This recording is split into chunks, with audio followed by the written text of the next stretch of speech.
I never thought the key to destroying my life would be a single misplaced USB drive, the kind you get for free from a real estate agent. It was a cheap blue plastic thing. Its logo for Harborview Realty, faded from handling, and it looked utterly innocuous nestled among the loose batteries and dried-up pens in the kitchen junk drawer. For 4 years, I'd been married to Molly, and for 6, I thought I knew the very fabric of her being. We had built the comfortable, predictable life I craved after a chaotic childhood, a life of quiet routines and shared silences that felt like peace. She worked at a small, quiet accounting firm.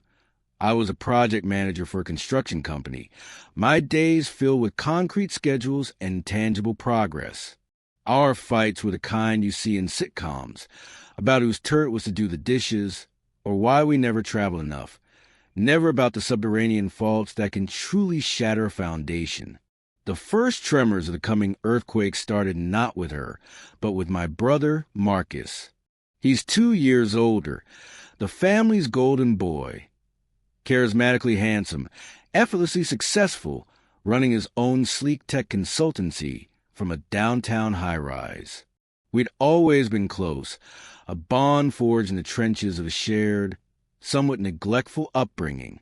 But he began acting strangely, subtly at first. Our bi-weekly beer nights, a sacred tradition for over a decade, started getting canceled last minute, citing vague work emergencies that carried a new, sharp-edged tension in his voice. When we did meet, he was a ghost of his former self, physically present but mentally light years away, his eyes constantly scanning the room as if expecting or fearing someone's arrival. I teased him about finally having a secret girlfriend, a habit we'd had since we were teenagers. But this time he didn't laugh. He'd just give me a tight, humorless smile that didn't reach his eyes and swiftly change the subject to something banal, like the weather or a sports game I knew he didn't care about. Then, about 3 months ago, Molly started her own subtle, insidious shift. It was the little things, the tiny splinters you dismiss, because pulling one out would mean acknowledging the entire structure is rotten. She became secretive with her personal laptop, a device that had always lived on the coffee table, now angled sharply away from me whenever she used it on the couch. She started taking her phone to the grocery store, a 15-minute trip, something she never used to do, claiming she needed the shopping list app, but I'd seen the handwritten paper list stuck to the fridge with a magnet. She began using a passcode on her phone, which she'd never bothered with before, explaining away with a story about a colleague who had their identity stolen. The excuses were plausible, but they piled up, creating a wall between us brick by brick. The real alarm bell, the one that clanged so loudly it drowned out all my rationalizations, was a USB drive.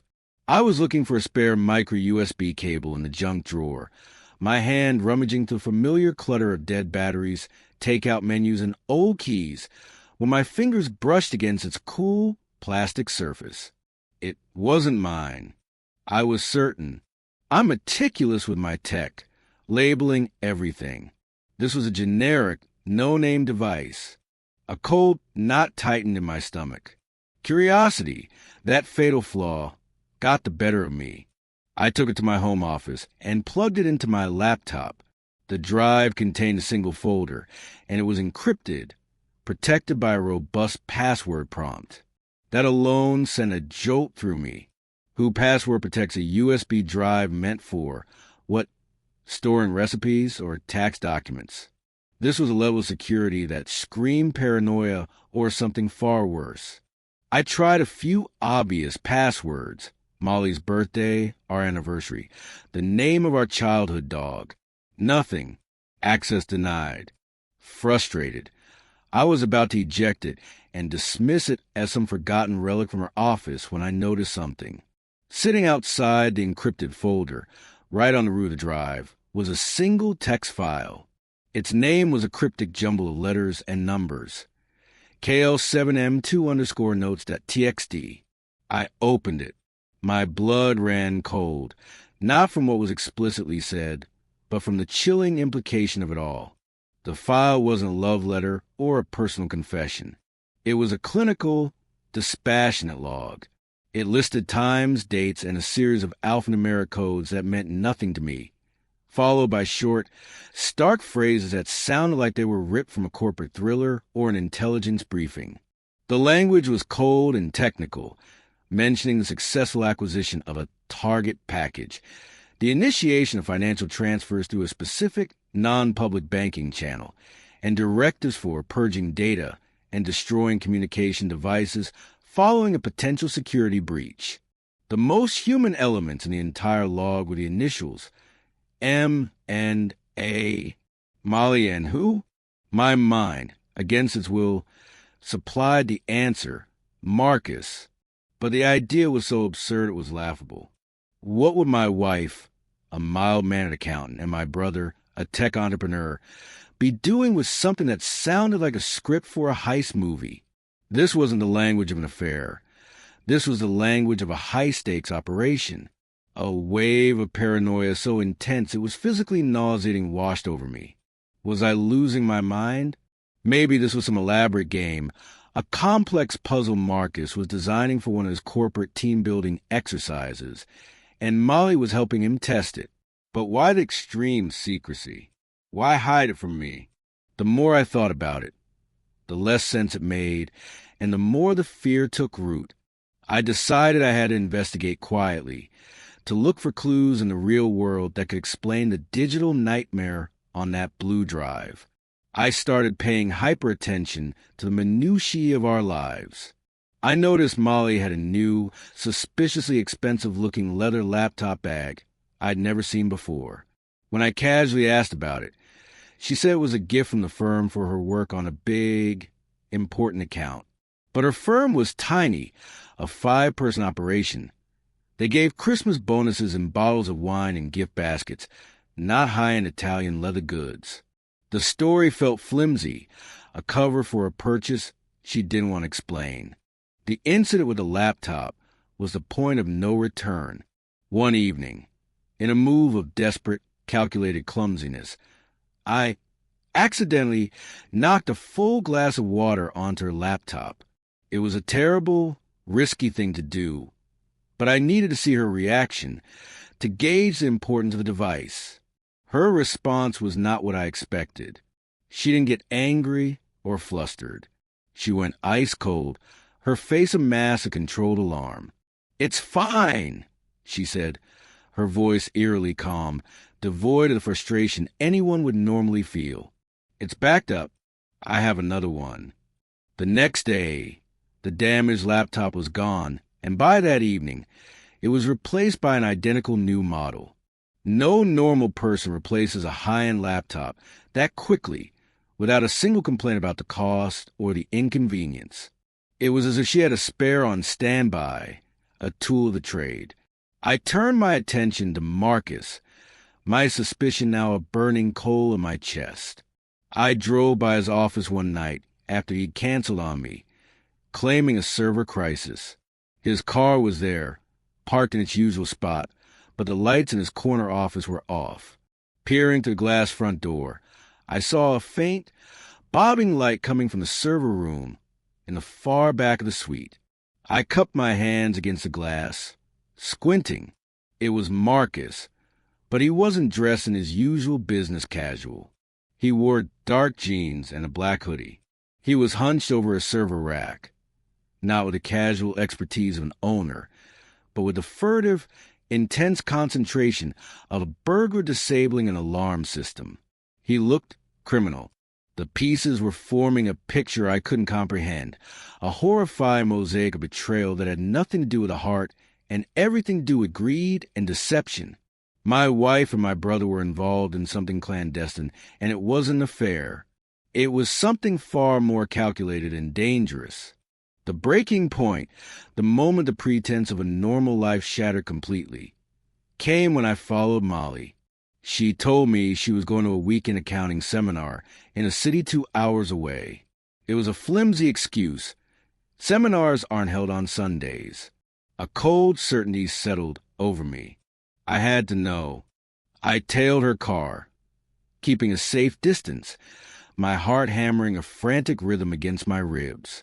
She didn't drive to a conference center or a hotel. She took the highway exit for a remote, semi-abandoned industrial park on the outskirts of the city, a place of anonymous, windowless warehouses and chain-link fences. She parked near a nondescript, single-story building with a small, discreet sign that read, Ether Dynamics, Secure Data Solutions. I watched from behind a dumpster across the street, my mouth dry. She walked briskly to a side entrance, a solid metal door. As she approached, it opened from the inside. A man emerged to let her in. The dim security light illuminated his face for a split second. It was Marcus. Before the door closed, I saw him pull her into a quick, intense embrace. It wasn't romantic or passionate. It was a kind of grim, determined hug you give a comrade before going into a battle you might not survive. I sat in my car for an hour, the engine off, the silence deafening. The world outside the windshield looked the same, but I knew it was now a lie. An affair would have been a clean, if brutal, wound. This was a messy, terrifying mystery. Why were they here? What was Ether Dynamics? The name sounded legitimate, but the location screamed secrecy. I drove home, my hand shaking so violently I had to grip the wheel tight. I felt a profound, soul-crushing loneliness. I had to know the truth, no matter the cost. I waited until the dead of night, until the neighborhood was silent, and then I did something I never thought I was capable of. I broke into Marcus's house. I still had a key from when I'd watered his plants during a vacation the previous year. The lock turned with a soft click that sounded like a gunshot in the quiet night. I went straight to his home office, a room I knew well. His powerful desktop computer was a fortress. But people are creatures of habit. In a move of reckless overconfidence, he had taped a small piece of paper with a complex password to the underside of the middle desk drawer. I logged in, my pulse throbbing in my ears. The digital trove I discovered was worse than anything I could have imagined. I found more logs, similar to the ones on a USB drive, but infinitely more detailed. Spreadsheets with columns of international bank account numbers, and sums that made me dizzy. Schematics that looked like blueprints for advanced security systems, annotated with technical notes. And emails. Dozens of emails between him and Molly, using encrypted aliases but clearly identifiable by their writing styles and the context. Piece by agonizing piece, I put the puzzle together. Marcus's successful tech consultancy was a sophisticated front. He was a hacker for hire, a digital mercenary specializing in corporate infiltration and intellectual property theft. Molly, with her meticulous forensic accounting skills and her ability to move unnoticed in the world of numbers, was his perfect partner. His inside woman, his money launderer, his financial architect. They were a team. M&O wasn't a romantic designation. It was a cold, business-like partnership. Marcus an asset. Or perhaps Marcus an acquirer. The big client Molly's firm was supposedly handling was a facade. The real target was a massive multinational technology corporation called Omnicorp. Marcus had been hired by a rival company, a shadowy entity I couldn't immediately identify, to steal Omnicorp's proprietary designs for a revolutionary new AI processor. Molly's job was to create false accounting trails within her own firm to funnel the substantial payment from the rival company and to hide the digital footprints of the theft, making the money look like legitimate income. The USB drive? A stupid analog backup. A momentary lapse in their otherwise impeccable digital security. Molly had made a local copy of key logs against Marcus's strict protocol, and she'd lost it. The log I'd found was a record of their progress, a timeline of their crime. I was reading a particularly chilling email detailing the final phase of the operation, the physical extraction of the data from the secure server at the Ether Dynamics warehouse, scheduled for the following Tuesday, when I heard the distinct sound of a key turning in the front door. I froze, My blood turned to ice. It was Marcus. He was home early. I scrambled to close the files, to clear the browser history, to shut everything down, but it was too late. He walked into his office and stopped dead, his body rigid with shock. Seeing me sitting in his leather chair, the damning evidence of his entire criminal enterprise glowing on the large monitor. For a long, silent moment, we just stared at each other. The betrayal in his eyes wasn't about me violating his privacy. It was a cold, calculating look of a man whose multi-million-dollar, career-ending scheme had just been uncovered by the one person who could ruin him completely. "What have you done, Ben?" he whispered, his voice dangerously low, each word dripping with venom. "I could ask you the same thing," I said, standing up, my legs feeling like jelly. "What the hell are you and Molly into? This is insane. This is prison." He moved quickly, silently, blocking the doorway, his large frame filling the space. "You don't understand anything. You need to walk away from this. Right now. Forget what you saw." "Walk away? Marcus, you're stealing industrial secrets. This is federal prison for decades, and you dragged my wife into it." My voice was rising, edged with hysteria. "Your wife?" he sneered, the mask of the caring, successful brother completely dissolving, revealing something ugly and ruthless beneath. "She came to me, Ben. She was bored out of her mind with your little, predictable life. She wanted excitement. She wanted a real intellectual challenge, something worthy of her mind. I gave her one." His words hit me like a series of physical blows, each one landing with sickening force. This was a truth I'd been too blind, too trusting to see. Molly's distance, her secret of energy, the new light in her eyes. It wasn't about another man. It was about a life of danger and money she found infinitely more thrilling than the safe, comfortable existence she had with me. I was the boring husband. He was the exciting partner in crime. "I'm going to the police," I said, my voice trembling with a mixture of sheer terror and white-hot rage. "No," he said, his voice dropping to a menacing, unnerving calm. "You're not, because if you do, I'll make sure you go down with us.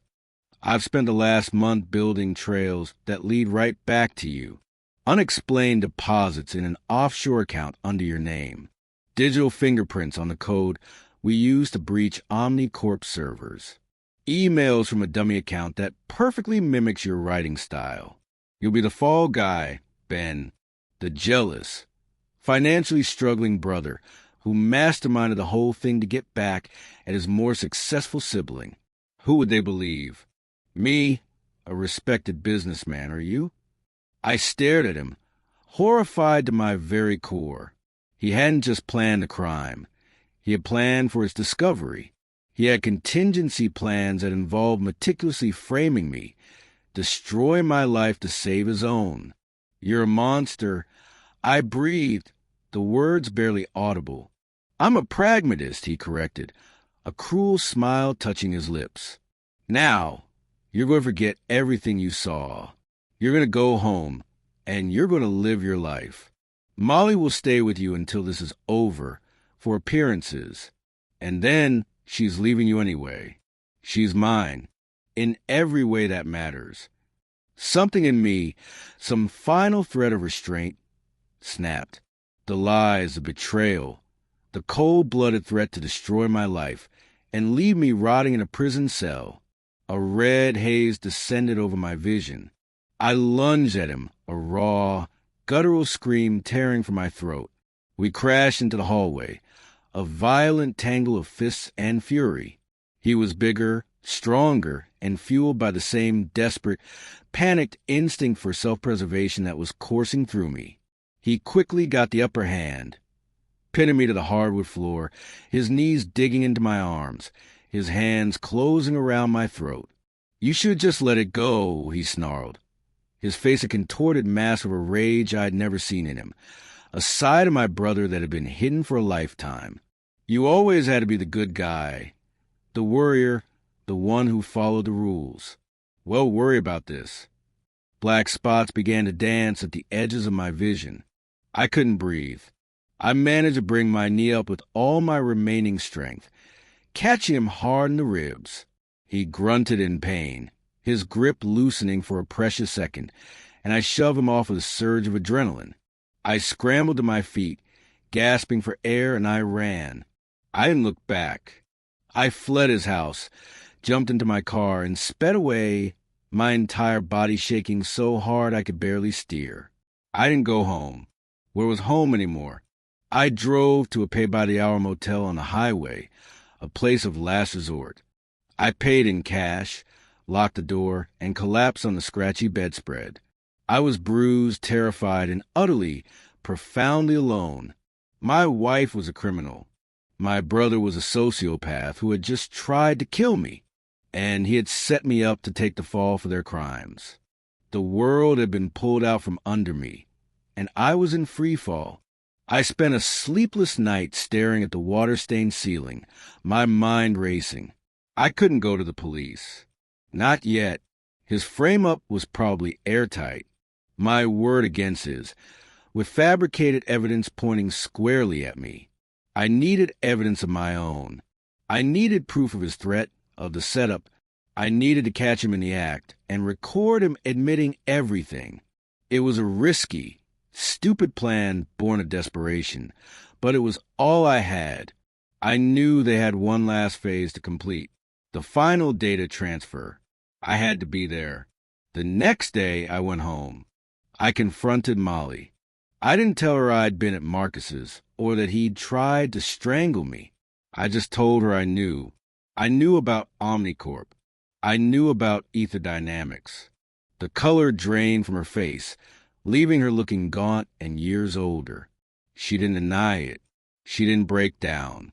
Instead, she too tried the cold, logical approach, mirroring Marcus's chilling pragmatism. It's a lot of money, Ben. More than we could make in 10 lifetimes. It was a business decision, a calculated risk. A business decision? I laughed, a hollow, broken sound that echoed in the sterile silence of our living room. You committed felonies, and Marcus threatened to frame me for it. He set me up to go to prison. For a flicker of a second, I saw a genuine surprise in her eyes. She hadn't known about that part of the plan, but the surprise was quickly replaced by a weary resignation. He's just protecting the asset. Protecting us. It's what he has to do. He tried to kill me, Molly. I shouted, the words tearing out of me. She looked away, toward the window, unable to meet my gaze. He wouldn't do that. He was just scared. We're all scared. Her voice was flat, devoid of emotion. She was already gone, a soldier fully committed to her cause. I realized then that she was in too deep. She was a true believer in their twisted partnership. I played my only card. I told her I knew about the transfer. I told her I was going to be at the warehouse to stop it. I begged her. I appealed to the ghost of the woman I thought I'd married.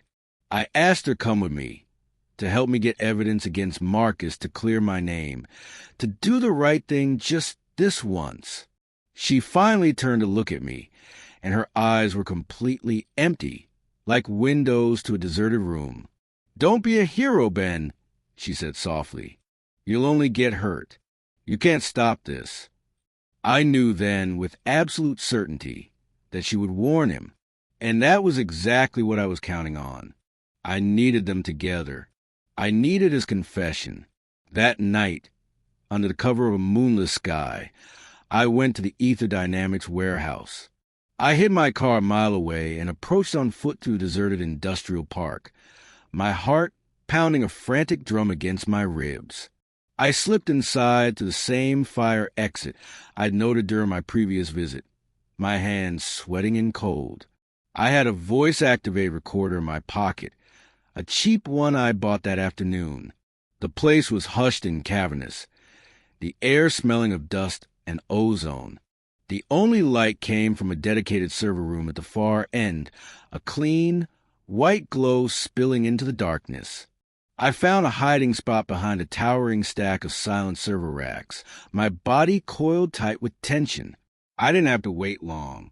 Marcus and Molly arrived, along with two other men I didn't recognize, large, unsmiling men who moved with the deliberate grace of hired muscle. They got to work with quiet efficiency, hooking up specialized equipment to the servers. I heard snippets of their low conversation. Bandwidth is clear. Initiating the transfer sequence. The buyer is waiting for confirmation. This was it, the moment of truth. I took a deep, shuddering breath, my finger hovering over the record button, and stepped out of shadows. It's over, Marcus. They all spun around as one. Molly looked utterly horrified, her hand flying to her mouth.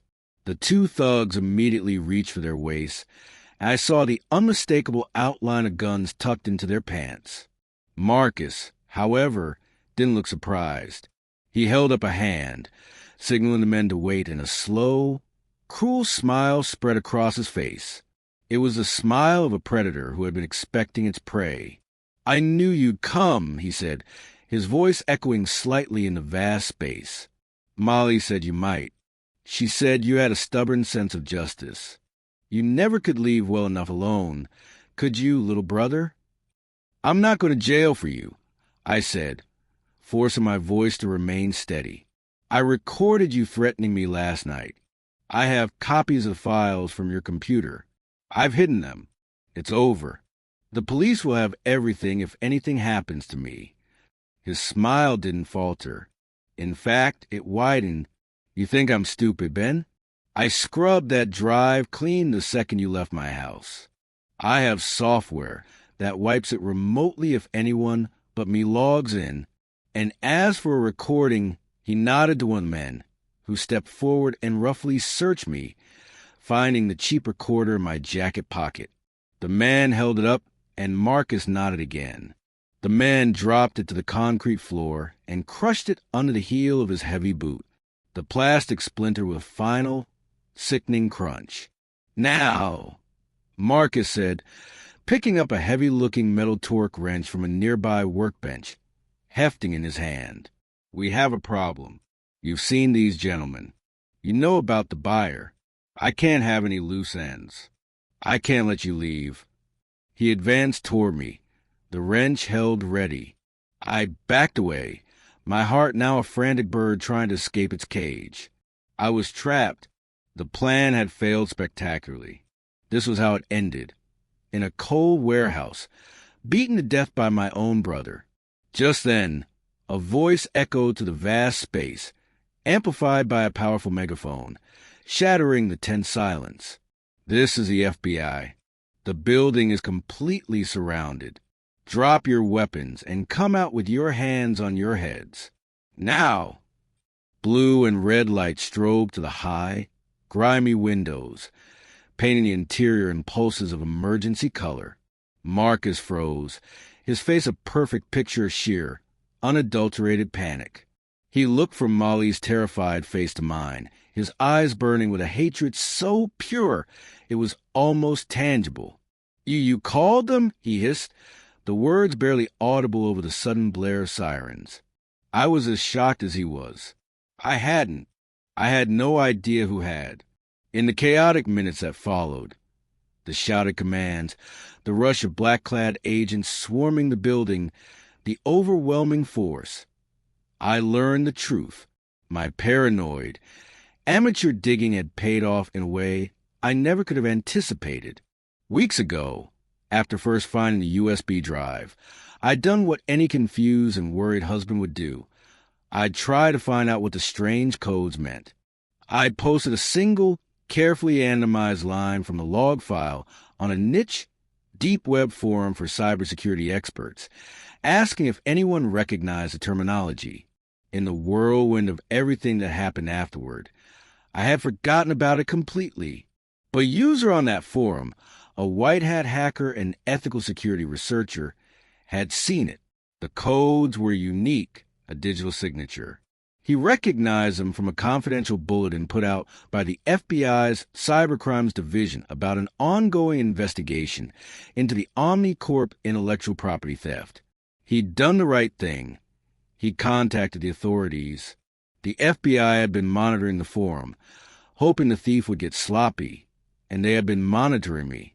They'd tracked my movements, my break-in at Marcus's house, and they'd been waiting for the final physical transfer catch everyone involved red-handed, with the stolen data in hand. Marcus, Molly, and the two hired thugs were arrested, read their rights, and led away in handcuffs.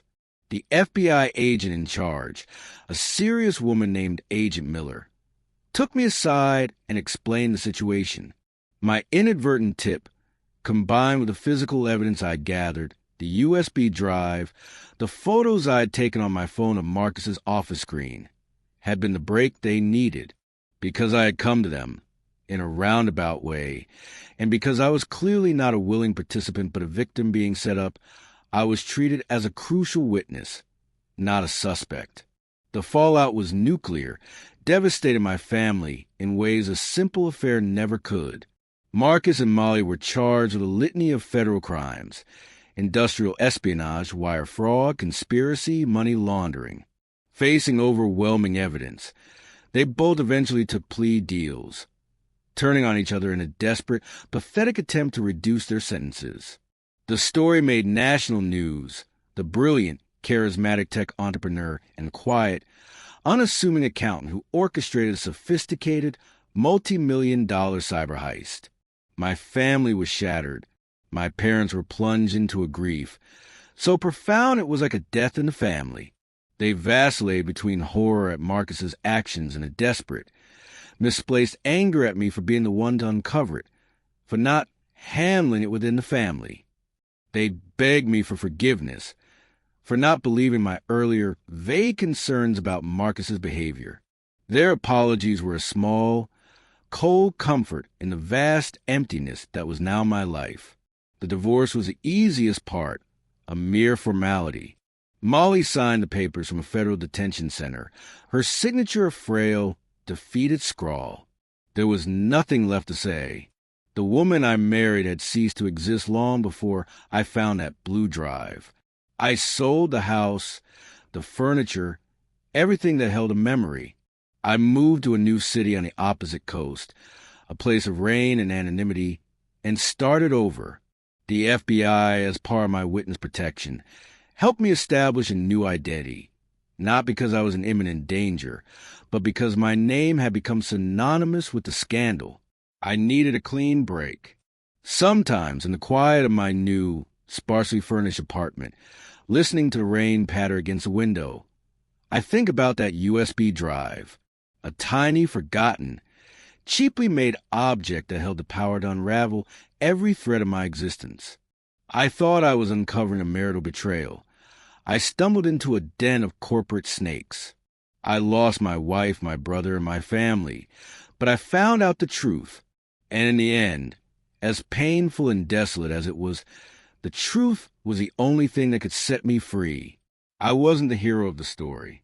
I was just the one who happened to look in the drawer.